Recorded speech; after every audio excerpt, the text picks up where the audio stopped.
good afternoon, everyone. My name is Silvia Bellezza, and I'm a professor here at Columbia Business School in the marketing division. And today, I'm very honored to introduce to you Lew Frankfort, who, let me just tell you briefly who he was, and then I will share with you a video that he wants to share with you, and we'll talk about his business memoir. So Lew was born and raised in the Bronx and lived basically all his life in New York City, primarily. He's an alum of Columbia Business School. He graduated in '69, correct? He then joined the government, and he was there for about 10 years. And then in '79, he joined Coach, which back then was approximately a business of 6 million. And in 35 years, he transformed it into a 5 billion brand. So pretty amazing. Yeah, it's pretty amazing. So he recently released this book, really a few days ago. And before we get to talk to him, he has to share a quick video. So why don't we look at it, and then we'll start talking. I was always driven towards excellence with a concurrent fear of failure, and it never allowed me to be complacent. It's what drove me and motivated me. It was serendipitous going to Coach. I had been in city government, and sometimes when you choose the wrong opportunity, it leads to the right destiny. In 1981, we opened our first Coach store. We had lines out the store to the corner. At that moment, I knew that we had something special. I doubled down and tripled down to learn as much as I could, as quickly as I could, in order to make a contribution to the business. Fear of failure, it's like a split coin. Fear on one side, excellence on the other. And it never allowed me to be complacent. For an aspirational brand to become a legacy brand, culture is essential. Everything comes down to a single product and a single consumer and the relationship that they have. And so we needed to transform the business so that we would be able to beat Wall Street expectations. It was a runaway success, and it actually changed the entire trajectory. We created a superhighway between mass and luxury. There's logic in everything we did, and there's magic in everything we did. Destiny is not going to be where you start, but if you don't look at possibilities and you don't try new things, there's never going to be that opportunity.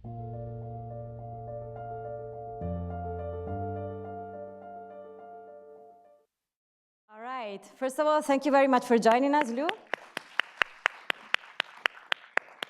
It's a great honor to have you with us. So what we will do is I will ask Lew a few questions for about 20, 25 minutes. And then he wants to hear from you. And so we're going to devote about, again, 30 minutes to questions from the audience. So as we go through the interview, if something pops up, you definitely make sure you'll have a chance to ask this question once we're done with our chat. Great. Okay, so I thought we'd start from Columbia, since we're all here, and it seems like Columbia played a special role for you. In fact, in the book, you even say, it's hard to overstate how much attending Columbia impacted my perspective on business and on myself. Did Costis pay you to write this? It's a joke. But so can you elaborate a little bit on this? I was very impressed by, these very charged words and the role of Columbia. I did not have a background in business. From undergraduate school, I majored in government and took as many courses in psychology as I could. And so when I came to business school, what was most interesting to me at the time was being exposed to the case study method of learning about business. And the reason that intrigued me was because we were given a problem that a company had at a particular time and a set of information And then on our own, we needed to, either on our own or with other students, we needed to develop a strategic plan, a path. And it really accelerated learning because, one, I did not have any exposure in business. Second, the case studies were based on real companies and real situations. And I appreciated the opportunity to both be involved in strategy and tactics, because when you have a business, you need to be successful in marrying the big picture with execution. Okay, so you would say to the students, take the case method seriously, right? And I know we still use it at yeah, we still Columbia do, today. very much so, and we write cases. So that's a nice insight. I also read that you took classes outside of the business school, like sociology, psychology. You also mentioned. So is that something you would encourage the students to do? So take classes outside of the business school, or maybe that was back then. Maybe the business school didn't have as many courses, I presume. Well, as I said, I actually took as many courses outside the business school as possible. I mean, I do not know the curriculum today, and there may not be any need today, but I was always and continue to be interested in the human condition, what motivates people to do this or to do that, or how the values develop, purpose. And I found that over the years, I took courses actually at the Teachers College. I took, there's also a PhD program in psychology here. And I found those courses very stimulating. Mm-hmm. Interesting, thank you. And it also seems that the opportunity at Coach came from a conversation with a professor here, correct? Do you want to tell us about it? An adjunct. An adjunct, yes, but do you want to tell us a little bit about the opportunity of Coach? Sure. Kind of serendipitously arise? The way I got to Coach was a pure accident. I had spent 10 years in government, and in the last 3 years, I was running daycare and Head Start, which is children's programs across the city, and there was a fiscal crisis in the mid-1970s, and I was recruited to make sense of the program because it was a poster program for dysfunction. And in Washington, there were threats to eliminate funding. So I took the job, and at the time, the mayor was a fellow by the name of Abraham Beam, and there was people from Albany and Washington, everyone looking at how the city did things. And I said I would take the job under one condition, because I knew I had to reduce funding, and I did not want any political interference. And City Hall wanted to stay as far away from what I needed to do as possible, except for one person, and that was a congressman at the time, Ed Koch. And he came to my office and said to me that there was a program in Brooklyn outside his district that was very important. And he really wanted me to find a way to keep it open. Now, I was committed to finding childcare services for every eligible child. We just couldn't, we were not just able to maintain the same number of facilities. So there was a lot of consolidation. There are, unfortunately, many thousands of children that came from middle and upper income families who did not qualify, and the services were really focused on children and families in need. In any event, that his particular program ranked in the bottom decile of programs. There was no way I would be able to keep his program open. And he walked out saying, "I know you'll do the right thing." So I didn't know that he would become my boss a year and a half later when he became mayor at Koch. And he passed me over for a particular position where I felt I could improve performance of city workers. And when I asked him why he did that, he said he did it because I was too principled. and instead he appointed an unqualified person who was an assemblyman from the Bronx. I love the Bronx, I came, but he wasn't qualified. He denied that, of course, publicly later, but that led me to take a taxi ride with this professor. I was actually guest lecturing in another college within the university, and we shared a yellow taxi, and he said, "What do you do for an encore?" And I said, "I'm not sure, but I need to find something outside of government, and I'm looking for something that has a combination of strategy and execution." And so I wasn't looking for a consulting job. And he said he had this friend who had a very small pocketbook company, a childhood friend, $6 million, Coach. At the time, I never heard of it. And he said to me that he was 60 years old, the founder, and he said the founder was looking for someone with good values, but with no experience in the garment center. So he wanted a protege that he could train. And I said, well, I think I got good values. And 4 interviews later, I joined Coach. Yeah, so very fortuitous event, yeah. So it was serendipity. Yeah. And the headline for me to you as students is be open to possibilities. You do not know where they will come from. Be curious, be open, explore. Yeah, but there's also some work, right, behind the idea of serendipity. So good chances happens to the one who work for them to happen. So I really like that idea. Yes. So it's not probably that random that it happened to you at that moment, right? Well, sometimes yes. I mean, there was certainly a very strong connection, but yeah, sometimes it can seem almost random. So kind of connected to this idea of luck, serendipity, there's a concept that, in fact, 2 concepts that you repeat several times throughout the book, and that is the power of logic and magic. So do you want to tell us a little bit about what do you mean by that, and how also this powerful couple evolved throughout the years at Coach? I was always, and still am, a purpose-driven person. And I do believe that when you think about work and you think about life, I think about really 2 things that are most important: purpose and relationships.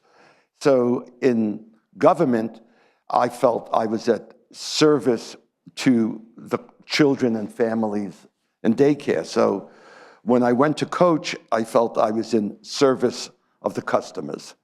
And because I also did not know anything about fashion or branding at the time, I focused on the consumer, and we became consumer-centric. And what developed over the very first few years was a set of words that I used throughout my meetings with Coach and also in recruiting people.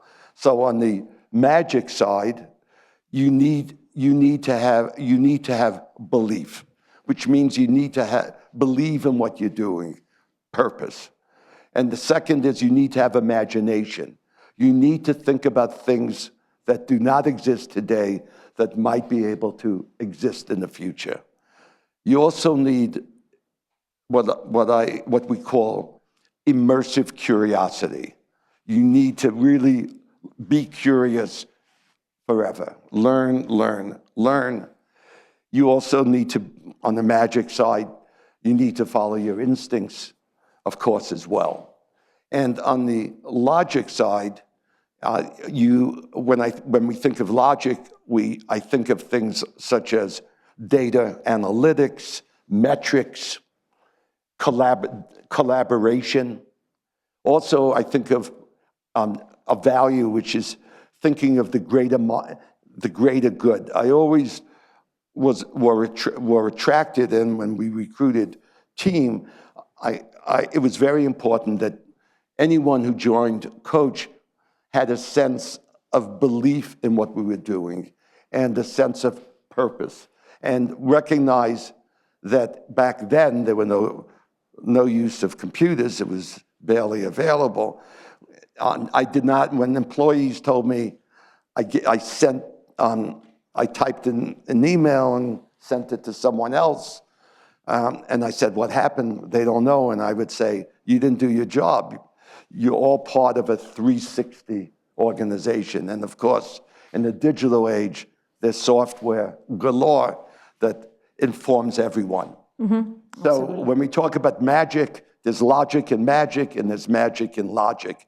We were never a design-driven brand. And it still is not a design-driven brand. Coach is a brand that serves the men and women who purchase the product. So there's four things that we think about at Coach and what the team does, and one is the product, and at the heart of a great brand is a product that is authentic and durable and real. And of course, the second is the brand, and that involves storytelling and communication. And the third is the marketplace and how you bring the product to market. And of course, there's a community, which are the employees as well. So between customers, product, marketplace, and brand, you have a 360 perspective. Yeah, I really liked, and this resonated a lot with me also because in the core marketing course here at Columbia, we often tell students that marketing is about the art and the science of value creation in the marketplace. And so this idea of magic and logic kind of comes in marketing. And we also talk a lot about customer centricity, which is also something that you just mentioned and that comes up a lot. We were, when we look back, we were very early in doing things. So when I joined Coach, we sold to anyone who paid their bills, and it was wholesale, basically, specialty stores and department stores. And with the founders' support, we agreed that we were going to reach consumers directly so that we can have better control of the total experience. So we opened a catalog consumer catalog or direct mail in 1980. And as the video showed, we opened our first Coach store in 1981. And I called us a multi-channel business. Today, it's omni-channel. So universe has caught up. Yeah. And so I actually had a question on this, on opening the very first boutique. Many students here belong to the Retail and Luxury Club at Columbia. And I thought they'd be interested, to know that in 81, you were the one who, in fact, said, we should have our own boutique. And you fought, you convinced that the brand, in fact, should own its first mono-brand store, right? Operated directly by you. And apparently you were inspired by Louis Vuitton. I was. Right, who had like this distribution strategy. Very much so. It was a success, right? And it turned out to be a good idea. So the question that I have for you, right now, fast forward 50 years, the retail world is being through dramatic change. Do you still believe in the power of brick and mortar and the strategic role of owning some of your boutiques? Or you think because of the plurality of ways in which now we can reach consumers, brick and mortar is not as strategic as it was? It's not as strategic as it was. My philosophy has always been to understand where the customer is going, where the woman and man, the customer's going, and the consumer, rather, is going in the future. You need to understand where she and he were in the past, where they are today, and you need to anticipate where they're going to be 3-5 years from now and be there when you get there. So the internet changed everything. And first the internet, and which of course led to e-commerce.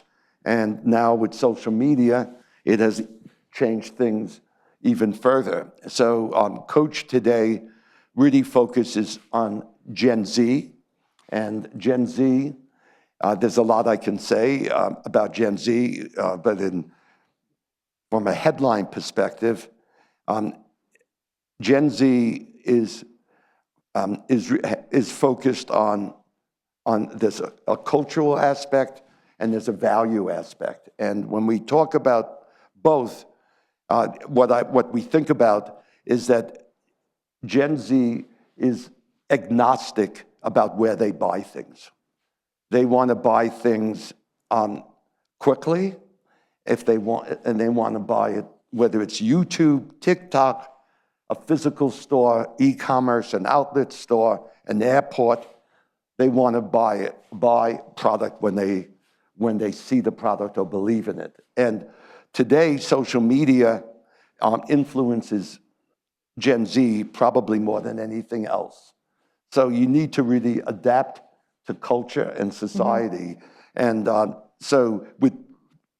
can tell you, for example, that in the United States in 1980, when I joined Coach, about 30% of US retail sales came from department and specialty stores. Think of that, 30%. That's Macy's and Nordstrom's. I'm going to mention stores that no longer exist. Gimbel's, Abraham and Strauss, Hex. And today it's about 8%. 8%. So it should not surprise anyone that their customers got older 11 months every year. And we saw the trend because we would study quantitatively the consumers in each of the channels where we could buy product. And it was remarkable for me to see over a 20-year period, like from 1980 to the year 2000, for it to fall from 30 to 18, and now it's single digits. And that's why there's been so many bankruptcies, so many mergers, and why they're always on sale. Because they don't really have the type of loyalty. It's very hard for a multi-brand store to maintain loyalty, particularly with Gen Z. What about the monobrand stores that you had opened? Monobrand stores, people always shop brick and mortar. Yeah. However, today, for a brand like Coach, worldwide, and my numbers are not going to be accurate because I don't know what the numbers exactly are today. But I would say that physical retail is probably globally only 60%, but in the US, it's probably 40%. In China, it's probably 80%. In Japan, it's probably 60%. So every country has its own culture, and as a result, the different target consumers. One thing that's noteworthy about Gen Z, even though the world population isn't growing anymore, there are still 25 million 18-year-old women each year becoming 18 in the markets where Coach sells. So think of that, 25 million prospective customers. And we know that for brands to thrive and to be renewed, they really need to focus on the younger generations because they impact the older generations. And they are, for example, Gen Z today may represent 20% of retail sales. In 10 years, 15 years, they're going to represent 40 to 45% US. So brands need to be forward-minded. There are still very profitable brands in the United States where the average age is over 60. And 10 years ago, it might have been 52. An example might be Talbot's, a very strong American brand, but its population is getting older and they're not able, because they have not evolved to refuel for younger people. Would you say that initiatives like Coachtopia, which is Coachtopia, the sub-brand. Coachtopia. Sorry, maybe I pronounced it. It's like a sub-brand that was launched, I think, a couple of years ago. Yes. And it's really this effort by Coach to embrace the circular economy. And so it's the idea that the products are conceived for the next life cycle. Yes. And the idea is that the consumer can return them, and then that same bag basically is transformed by the company into a newer product, and so on and so forth. Would you say that this type of attempt is in fact Coach's way to continue to be relevant and attract a younger audience? Well, there's a variety of reasons, but for one, the culture of Coach is a culture that feels very responsible to society. Coach has very long tenured employees. It's considered within the world of fashion a very compelling employer. And one of the things that the leadership of Coach has embraced is sustainability, which is, of course, on our planet. Resources are scarce.